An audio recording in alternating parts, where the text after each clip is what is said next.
খালা গরু পছন্দ হইব, কারণ খালা মানে জগতের বালা। আমার তো টাকা পয়সার অভাব নাই জানো তোমরা। মানে আমি এক কথা হইলাই 350 টাকা লেমনে তোমার। ভাই যাও, তোমার গরু তো দেখলাম বা তোর এতটা, তো আমার তো ভালো লাগছে কালাটা, মানে খালাটা কিনলাম দিতাম। ও ভাই সাহেব, খালা গরু পছন্দ হয়েছে? খালা গরু পছন্দ হইব, কারণ খালা মানে জগতের বালা। মানে ভাই সাহেব, দাম তো আমি কইতে পারলাম না, কারণ আমি নতুন ভাই, এই গরুর লাইন আমি নতুন। তো আপনি মনে করিল কইলেও কা, আপনি এখন এখন কথা কইলেও। মানে আমি কইতাম নাই নি, মানে আমি তো, আমার তো টাকা পয়সার অভাব নাই জানো তোমরা। মানে আমি এক কথা হইলাই 350 টাকা লেমনে তোমার।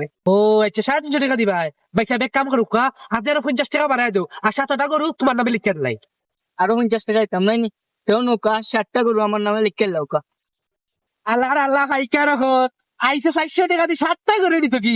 তাদের কথা গরু কে জিলাই দিবে? আমার মাথা ভাইয়া। সব প্রিয় বন্ধুরা, ভিডিওটা কেমন হয়েছে অবশ্যই কমেন্ট করে জানাবেন, আর এরকম ভিডিও পেতে অবশ্যই চ্যানেলটি সাবস্ক্রাইব করে রাখবেন। ধন্যবাদ।